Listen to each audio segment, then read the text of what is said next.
So Razer recently released the BlackShark V3 Pro gaming headset, and it made a lot of strides over the previous model, the BlackShark V2 Pro. While they both have comparable sound quality, the latest BlackShark adds a lot of stuff, including active noise cancellation, dual wireless audio, so you can use 2.4 GHz and Bluetooth simultaneously. It's also got wired connectivity, including 3.5mm and USB audio, and it's got a longer battery life, so it makes a whole host of upgrades. And if you want to deep dive into how these headsets stack up on every front, you can read our full Versus article linked below. But for this video, there is one significant feature I want to highlight, because I actually think it is better on the older BlackShark V2 Pro, and that is the microphone. Now, despite switching to a larger capsule size, the microphone quality on the V3 Pro is somehow worse, at least out of the box. So far, most of our poll respondents agree, and that is kind of disappointing since clear communication with teammates is a big priority for gamers. So, how do the microphones compare? Well, if you click the link in the description and head to our review on SoundGuys.com, you can listen to the full suite of mic samples.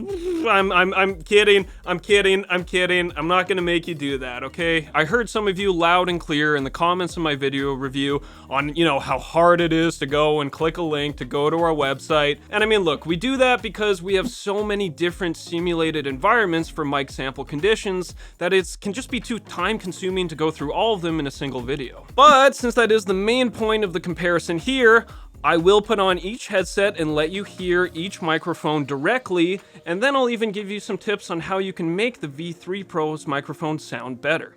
So this is the BlackShark V2 Pro from 2023. Now, as you can hear, the mic picks up my voice pretty clearly. It's easy to understand what I am saying. There's not much distortion. I also find the mic is sensitive enough to pick up how my voice naturally sounds, even if I'm speaking quietly and speaking really low. And I think that is somewhat aided by the shorter boom arm here. I also find it a bit less intrusive in front of my face. Okay, so this is the new BlackShark V3 Pro with its larger 12mm microphone compared to the 9mm that was on the V2. Now, let me know what you think, but honestly, out of the box, I don't think it's as good as the V2 Pro.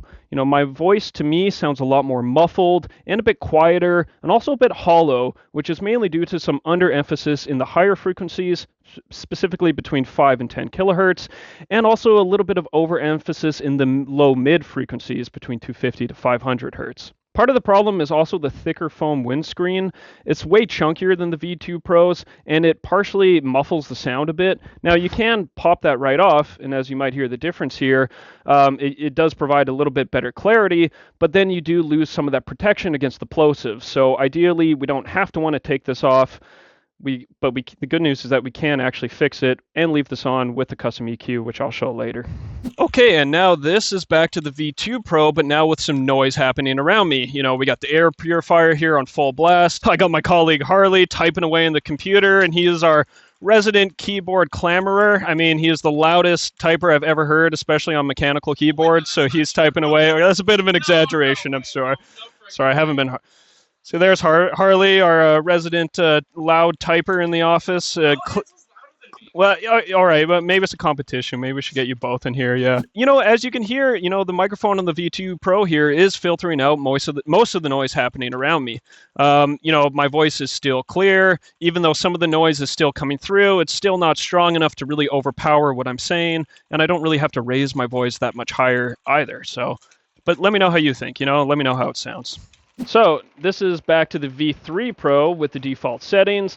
Now, you can see in the same noisy environment here with the air filter, with my friend Harley clamoring on the keyboard, you can hear that there is way more of that background chatter and noise that is bleeding through to the microphone as I am talking, and I do have to raise my voice a little bit if I lower my voice to just talk more, casual tone. Let's see. I mean, let me know what you guys think. Is it better? Is it worse? What do you think?